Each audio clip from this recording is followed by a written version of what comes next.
मुंबईबरोबरच महाराष्ट्रातल्या 29 महानगरपालिकांचे निकाल आज लागले. या निकालांचं जे थेट प्रक्षेपण आहे ते तुम्ही बघितलं असेलच. पण आज आपण असं मात्र म्हणू शकतो की मुंबईमधून ठाकरेंची सत्ता 29 वर्षानंतर आज गेलेली आहे.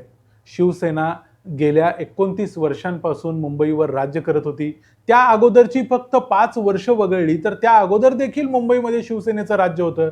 1985 पासून फक्त 5 वर्षांचा अपवाद सोडला तर मुंबईवरती शिवसेनेचं राज्य होतं. उद्धव ठाकरेंनी देखील ती सत्ता टिकवलेली होती. बाळासाहेब ठाकरेंनी टिकवलेली. 1972ला पहिल्यांदा शिवसेनेचा महापौर मुंबईमध्ये बसला होता आणि त्यानंतर आज पहिल्यांदा शिवसेनेची अशी दयनीय अवस्था झालेली आहे की हा निकाल बघितल्यानंतर त्याच्यावर अनेकांचा विश्वास बसणार नाही. अर्थातच जे काही समोर दिसतंय त्याचं सर्वात महत्त्वाचं कारण हेच आहे की मुंबईतल्या या शिवसेनेकडे मराठी लोकांनी पाठ फिरवलेली आहे आणि म्हणूनच हे झालंय. पण नक्की याच्यामागं नक्की अजून काय काय कारणं आहेत? कुठल्या कुठल्या कारणांच्यामुळे शिवसेनेची अशी अवस्था आहे? महाराष्ट्रातल्या एकाही महानगरपालिकेमध्ये शिवसेनेला, मनसेला चांगला परफॉर्मन्स देता आला नाही. त्यामुळे शिवसेनेच्या या अवस्थेचं कारण काय आहे? मुंबईतून ठाकरे जाण्याचं सगळ्यात महत्त्वाची जी 5 कारणं आहेत ती आपण आजच्या या व्हिडिओमध्ये बघणार आहोत. मी आहे रणजित यादव आणि तुम्ही पाहताय द मराठी बाणा. अर्थातच महाराष्ट्राच्या राजधानीमध्ये शिवसेना आपली जर सत्ता गमावत असेल तर त्याच्या मागचं सर्वात महत्त्वाचं कारण हेच आहे की मराठी माणसाचा पाठिंबा, मराठी माणसाची जी साथ होती ती शिवसेनेला मिळाली नाही, मनसेला देखील मिळाली नाही. मनसेमधून, शिवसेनेमधून अनेक कार्यकर्ते मागच्या काही वर्षांमध्ये निघून गेले. भारतीय जनता पक्षामध्ये गेले, शिंदेंच्या शिवसेनेमध्ये गेले. पण या लोकांना, शिवसेनेला म्हणजे उद्धव ठाकरेंना थांबवता आलं नाही. राज ठाकरेंना देखील थांबवता आलं नाही. त्यांना असं वाटलं कार्यकर्ते यांच्याबरोबर जाणार नाहीत, म्हणजे सामान्य मराठी माणूस हा ठाकरेंच्या बरोबरच राहील, कारण ठाकरेंच्याकडे ते इमोशनल बॅकिंग असतं. ठाकरे जी साथ घालतात त्याला मराठी माणूस प्रतिसाद देतो, असा आजपर्यंतचा इतिहास होता. बाळासाहेब ठाकरेंच्या बाबतीतही असंच होतं. ज्या ज्या वेळेला एखादा नेता सोडून जायचा त्यानंतर शिवसेनेला मोठा डॅमेज तो करू शकायचा नाही. खरं तर ज्या वेळेला छगन भुजबळ शिवसेना सोडून गेले, त्यांच्याबरोबर अनेक आमदार घेऊन गेले, पण तरी देखील शिवसेनेला काहीही फरक पडला नाही, कारण मराठी माणूस हा बाळासाहेब ठाकरेंच्या बरोबर होता. पण हीच गोष्ट उद्धव ठाकरेंच्या बाबतीत, राज ठाकरेंच्या बाबतीत खरी नाही हे आता सिद्ध झालं. कारण मराठी माणूस कायम त्यांच्या बरोबर राहील असं सध्या होत नाहीये. जो कोणी नेता असेल, कार्यकर्ता असेल, तो आमदार असेल, नगरसेवक असेल, खासदार असेल, जेव्हा तो जातो त्यावेळेला तो आपल्या बरोबरचे कार्यकर्ते घेऊन जातो आणि तो विरोधी पक्षात गेल्यानंतर तो भारतीय जनता पक्षाला, शिंदे सेनेला, काँग्रेसला, विरोधी पक्षांना तेच मतदानामध्ये रूपांतर करू शकतो. ही गोष्ट ठाकरेंना जमली नाही आणि म्हणून ठाकरेंचा हा पराभव झालाय. या निवडणुकीत तुम्ही बघितलं तर महाराष्ट्रात, मुंबईमध्ये 50% पेक्षा कमी मतदान शिवसेनेला झालं आणि मनसेला झालं. खरं तर मराठी माणसाचं हे मतदान नेहमी थोडंफार जरी डिवाइड झालं वेगवेगळ्या पक्षांमध्ये तरी साधारणपणे 70% मराठी माणूस हा शिवसेनेच्या मागे राहायचा आणि म्हणून शिवसेना बिनदिक्कतपणे मुंबईवर राज्य करू शकायची. यावेळेला मराठी माणसानं शिवसेनेची साथ सोडली, कारण अनेक शिवसेनेतले छोटे मोठे नेते, कार्यकर्ते सोडून गेले आणि त्यांना थांबवणं गरजेचं आहे असं उद्धव ठाकरे यांना, आदित्य ठाकरेंना, राज ठाकरे यांना वाटलं नाही आणि इथंच सर्वात मोठा घात झाला. या निवडणुकीत पराभवाचं, ठाकरेंची सत्ता जाण्याचं दुसरं महत्त्वाचं कारण म्हणजे काँग्रेसचा पाठिंबा मिळवण्यात आलेलं अपयश.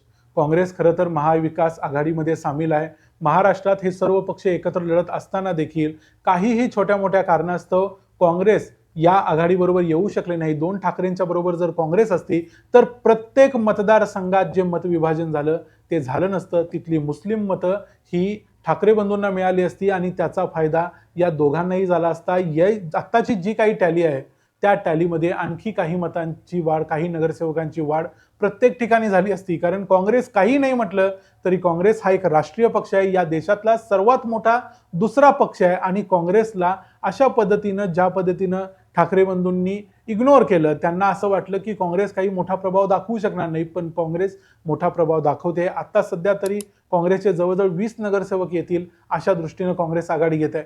त्यामुळं नंतर जरी एनसीपीला घेऊन ठाकरे बंधूंनी थोडाफार डॅमेज कंट्रोल करायचा प्रयत्न केला तरी एनसीपी म्हणजे काँग्रेस नव्हे. काँग्रेसची मुंबईमध्ये वेगळी ताकद आहे, काँग्रेसचा काडर आहे, काँग्रेससाठी काम करणारा मराठी माणूस देखील आहे, हिंदी माणूस देखील आहे आणि त्याचबरोबर मोठ्या प्रमाणावर मुस्लिम लोक आहेत जे काँग्रेसचं काम करतात आणि ते ठाकरे बंधूंच्या बरोबर आले नाहीत. म्हणून हा एक मोठा पराभव आज पाहायला लागतोय. तिसरी एक महत्वाची गोष्ट ठाकरे बंधूंची चुकली आणि ती खूपच मोठ्या प्रमाणावर चुकली, ती म्हणजे मुंबई महापालिकेसाठी आणि महाराष्ट्रातल्या या निवडणुकीसाठी एकत्र येणं. त्यांना सर्वांना माहिती होतं की महाराष्ट्रात ठाकरे बंधूंनी एकत्र यावं अशी वाट पाहत बसलेले हजारो लोक आहेत, लाखो लोक आहेत, ज्यांना नेहमी असं वाटत होतं की ठाकरे बंधूंनी एकत्र यावं. आणि खरं तर जुलै 5ला जो मोर्चा मुंबईमध्ये झालेला होता, हिंदी सक्ती जी महाराष्ट्र सरकारनं केलेली होती त्याच्या विरुद्ध जो मोर्चा झाला, त्या मोर्चाला लगेच यश देखील आलं आणि लगेच सरकारनं तो आपला निर्णय मागे देखील घेतला. पण हे एवढं सगळं झाल्यानंतर देखील जुलैपासून डिसेंबरपर्यंत अनेक वेळा ही घोषणा करता आली असती की आम्ही एकत्र मुंबई लढणार आहोत, पण यांनी ही एकत्र येण्याची घोषणा 24 डिसेंबरला म्हणजे मतदानाच्या अगोदर फक्त 21 दिवस केली. खरं तर ही घोषणा अगोदर करायला पाहिजे, 2-3 महिने अगोदर झाली असती तर कार्यकर्ते तयार झाले असते, कार्यकर्त्यांना पुढं काय करायचं आहे, कुणाला जागा मिळणार आहे, कुणाला नाही मिळणार आहे याच्याबद्दल एक अंदाज आला असता, पुढे जाऊ शकले असते, जास्तीत जास्त प्रभागामध्ये पोहोचू शकले असते आणि लोकांना आपल्या बाजूने वळवून घेण्यात यशस्वी ठरले असते. पण ही गोष्ट करता आली नाही.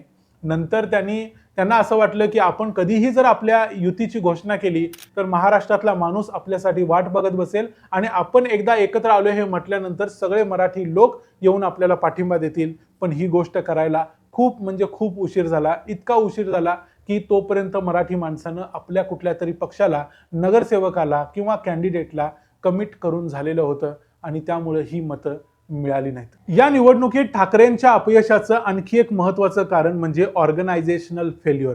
एक संघटना म्हणून त्यांनी जे काम करायला पाहिजे होतं, जे प्रचाराचा धडाका लावायला पाहिजे होता, तो त्यांनी अजिबात लावला नाही. त्यांच्या एकूण 3 महत्त्वाच्या सभा झाल्या. एक शिवाजी पार्कला झाली, एक ठाण्यात झाली आणि एक नाशिकला जी अगोदर झाली. या 3 सभांना मोठ्या प्रमाणावर कव्हरेज मिळालं. जेव्हा जेव्हा राज ठाकरे सभेत बोलायला उभे राहतात तेव्हा अक्षरशः संपूर्ण महाराष्ट्र सगळं काम सोडून त्यांची सभा ऐकतो. एका वेळेला राज ठाकरे, एकनाथ शिंदे आणि उद्धव ठाकरे वेगवेगळ्या स्टेजवर जरी बोलायला उभे राहत असतील तरी महाराष्ट्रात सगळ्या टीव्हीवरती राज ठाकरे दिसत असतात. इतकी पॉप्युलॅरिटी, इतकं प्रेझेन्स मीडियामध्ये मिळून देखील राज ठाकरे आणि उद्धव ठाकरे त्याला कन्वर्ट करू शकले नाहीत, कारण त्यांनी फक्त 3 सभा घेतल्या.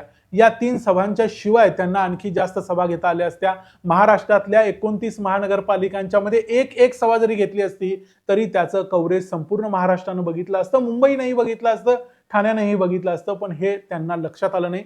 त्यांनी मुंबईमध्ये राहणं पसंत केलं. त्यांची मुंबईची मतं खरं तर महाराष्ट्रात त्यांनी कुठेही जरी काहीही बोललं असतं तरी त्यांना मुंबईमध्ये मिळाली असती, पण त्यांनी हे केलं नाही. त्याच वेळेला देवेंद्र फडणवीस यांनी या संपूर्ण प्रचाराच्या 20-25 दिवसात 70 पेक्षा जास्त वेगवेगळे प्रेझेन्स वेगवेगळ्या माध्यमांवर दाखवले. त्यांनी इंटरव्ह्यू दिले, त्यांनी रॅलीज केल्या, त्यांनी काही सभा केल्या. या सगळ्या गोष्टी 70 पेक्षा जास्त वेळा केल्या. महाराष्ट्राचे मुख्यमंत्री असताना, एका कामात माणूस बिझी असताना देखील तो माणूस इतक्या मोठ्या प्रमाणावर आपला प्रेझेन्स दाखवतोय. महाराष्ट्राचे दोन्ही उपमुख्यमंत्री अजित पवार, एकनाथ शिंदे दोघं देखील एक वेगवेगळ्या परफॉर्मन्स, एक वेगवेगळ्या जॉबमध्ये आहेत. त्यांचं काम आहे उपमुख्यमंत्री म्हणून, तरी देखील या लोकांनी 70, 80 सभा घेतल्या आणि आपला प्रेझेन्स दाखवला. या गोष्टी मॅटर करतात आणि निकालावर परिणाम करतात. ही गोष्ट ठाकरेंना समजली नाही. अगदी शेवटी ते मुंबईमधल्या शाखांना भेटी द्यायला लागले, पण त्याला सुद्धा खूप उशीर झालेला होता.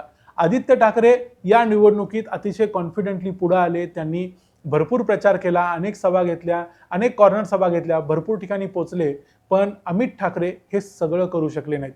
त्यामुळे एकूणच ठाकरेंची जी प्रचाराची यंत्रणा होती त्यामध्ये स्वतः तेच पुढे नसल्यामुळं असं म्हणता येईल की त्यांचाच जर इंटरेस्ट मोठ्या प्रमाणावर नसेल तर माणूस, कार्यकर्ता स्वतःहून त्यांच्यापर्यंत पोहोचणार नाही. आणि असंच मुंबईमध्ये दिसलं. आणि मुंबईच काय, महाराष्ट्रात सगळीकडेच ठाकरेंचा जो पराभव झालाय त्याला हेच त्यांचं ऑर्गनायझेशनल फेल्युअर जबाबदार आहे. ठाकरेंच्या या अपयशाचं आणखी एक महत्त्वाचं कारण आहे, ते म्हणजे राज ठाकरे यांचं अपयश. राज ठाकरे आणि उद्धव ठाकरे एकत्र आल्यावर 1+1=2 असं व्हायला पाहिजे, असं जे व्हायला अपेक्षित होतं तसं झालेलं दिसलं नाही. खरं तर 1+1 होऊन सुद्धा ते 1.1 किंवा 1.2 पर्यंतच पोहोचू शकले. त्यांनी जी व्हॅल्यू राज ठाकरे घेऊन यायला पाहिजे होते, जे आपले कार्यकर्ते, जे आपला मोठा वोटर बेस ते घेऊन यायला पाहिजे होते, ते घेऊ शकले नाहीत. खरं तर त्यांचे संदीप देशपांडे, अविनाश जाधव यांच्यासारखे जे कार्यकर्ते आहेत ते कार्यकर्ते इतर पक्षात अजिबात नाहीत. शिवसेनेकडे आता तसा एकही कार्यकर्ता नाही, पण तरी देखील त्यांचा जो सामान्य कार्यकर्ता आहे तो आपले कार्यकर्ते धरून ठेवतो आणि एकूण तो शिवसेनेकडे घेऊन जातो. अशा पद्धतीनं शिंदेची शिवसेना एक मोळीप्रमाणे बांधली गेलेली आहे. राज ठाकरेच काही वर्षापूर्वी म्हणले होते की राष्ट्रवादी काँग्रेस पक्ष हा एक जिंकून येणाऱ्या लोकांची मोळी आहे.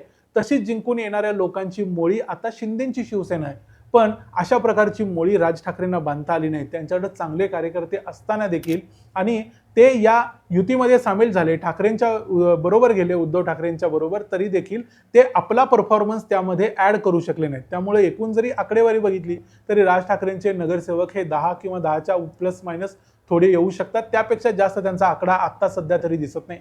त्यामुळे ही सगळी कारणं असल्यामुळं भारतीय जनता पक्षाला एकनाथ शिंदे यांना त्यांची जी प्रचाराची यंत्रणा आहे, त्यांच्याकडे मीडिया आहे, मनी पॉवर आहे आणि इतर गोष्टी आहेत, या सगळ्या गोष्टी अर्थात प्रत्येकाकडे होत्या. त्याचा वापर ज्यानं जास्त चांगला केला ते त्या ठिकाणी जिंकले. त्यामुळे असं म्हणू शकतो की ठाकरेंचा घात झाला तो त्यांनी स्वतःच केला असंही आपल्याला म्हणता येईल. त्यामुळे या ठाकरेंच्या निवडणुकीत झालेल्या पराभवाची ही काही कारणं होती.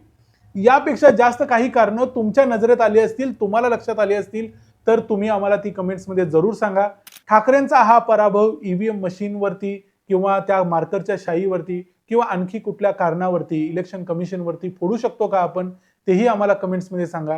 या निवडणुकीच्या त्यांच्या पराभवाची आणखी काही कारणं तुम्हाला सुचतील ते आम्हाला कमेंटमध्ये टाकत राहा. व्हिडिओ आवडला असेल तर व्हिडिओला लाईक करा, चॅनलला सबस्क्राईब करा. पुन्हा भेटू पुढच्या व्हिडिओमध्ये. तोपर्यंत पाहत राहा द मराठी बाणा. जय हिंद, जय महाराष्ट्र.